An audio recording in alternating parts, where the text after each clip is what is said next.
The rape of Nanking will soon become the rape of America. I encourage everyone to do their own research, and if you find credibility to the claims made in the following parts in this series, it would be prudent to take the proper precautions. The phrase "the rape of Nanking" has special significance in world history, as it relates to the genocidal treatment of a conquering army and the utter devastation that it can bring to a civilian population.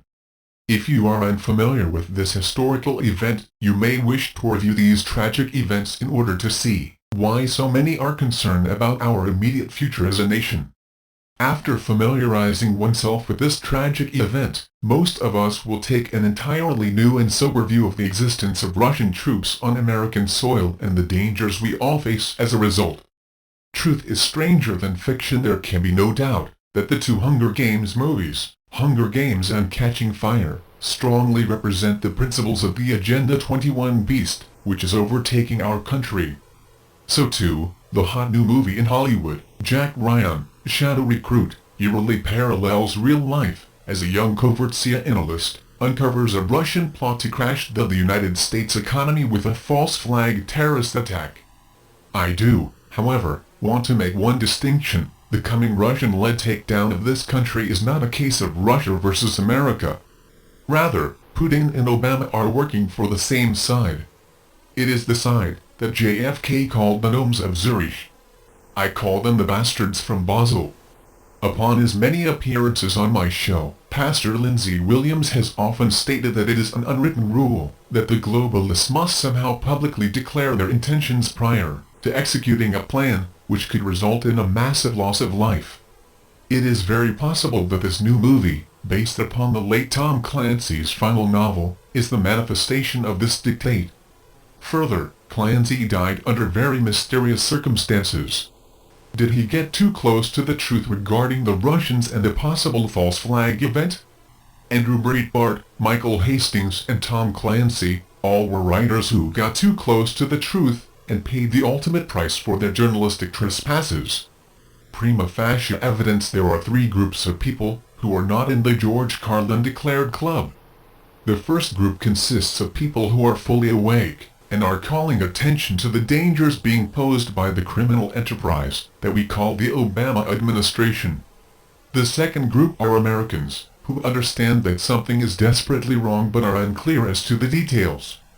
The third and final group are the sheep, and no amount of proof of global elite mischief would convince them that the artificially created world of CNN is not true, and that the terrorists truly do hate us for our freedoms. This third group could have pictures of Russian military officers in bed, sleeping with their wives, and they would still deny that there are Russian soldiers on American soil.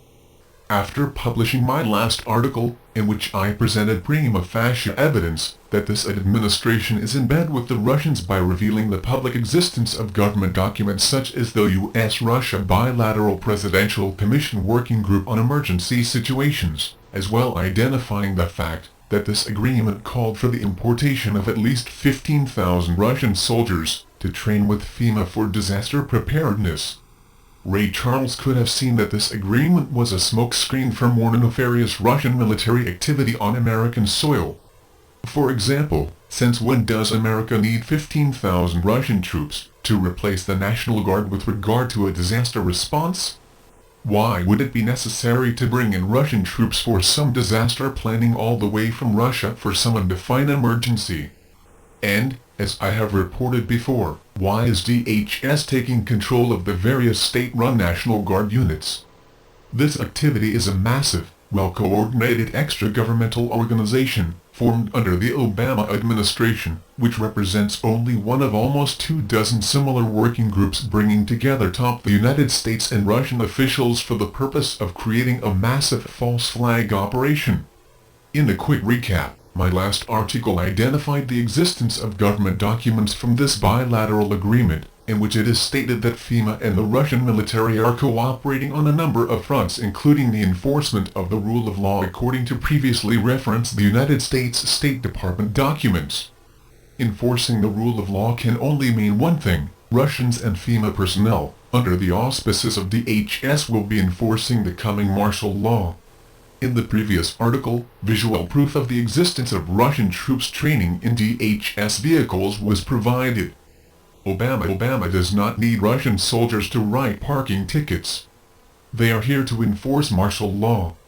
Add this to the existence of the previously mentioned government documents, and you have an occupation force, and it is going to represent the blue helmets of the UN, but it will be decidedly Russian. When the doors, at 3 a.m., across this country, get knocked down and the thugs in uniform pull you and your family out of your homes, they will be primarily Russian. The proof is there for all to see, at least for those that want to see it. The voice of Russia discredits my Russian troop martial law assertions. The lady doth protest too much, methinks, from Shakespeare's Hamlet. Following the first set of articles that I published with regard to the threat that Russian soldiers on American soil posed, I was quickly invited to appear on Russian, state-run media. This was the 800-pound gorilla in the room. I provided the Russians with the requested personal information, which included my academic credentials, which clearly revealed someone who taught research classes at the graduate level. They were also provided information which declared that I have taught post-secondary statistics, psychology and sociology courses for 17 years. When I was introduced on The Voice of Russia, my academic credentials as a researcher and an expert on human behavior were ignored, as I was merely introduced as the host of the Common Sense show. I recognized the setup for what it was, and I decided to imitate Alex Jones' handling of CNN's Piers Morgan in his gun control interview with Alex, in which Alex succeeded in blowing right by Morgan's roadblocks and distractions, to get right to the heart of the matter. I subsequently did the same by exposing the fact that martial law is on the verge of being implemented. Unable to discredit me in the radio interview, the Voice of Russia website posted the interview and labeled me as an extremist, despite the fact that every mention of martial law was linked back to my website for documentation. It is clear that the Russian government-owned media was trying to cover their martial law tracks, which was initially created by the presence of Russian soldiers on American soil. Following the Russian slander against my documentation of the coming martial law, I exposed this agenda on my website. Again, the Russian propaganda machine sprung into action, and the Voice of Russia's Catherine wrote a rebuttal to the comment section of my website. Catherine began her posting on my website by stating, "I completely disagree that, as you said, there's an agenda of this interview." Amazingly, Catherine went on to make the following statement: "Yes, our radio is governmental, but it is not a complete brainwashing." This left me reflecting on the fact that the lady doth protest too much, methinks. Conclusion: 2 Japanese generals had an all-day beheading contest. Can the use of guillotines really be that far-fetched? If we in the alternative and truthful media are unable to wake up a significant portion of this country as to the intentions of Russian troops on our soil, we will see the modern-day version of the rape of Nanking being visited upon American citizens, and all the signs point to the fact that we do not have much time to prepare.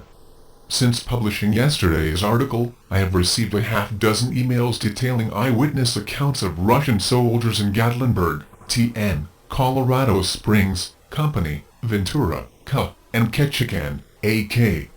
Not only are there Russian troops on American soil, there are legitimate and demonstrable, long-standing military reasons, which would prompt Russia to engage in a military takeover of the United States.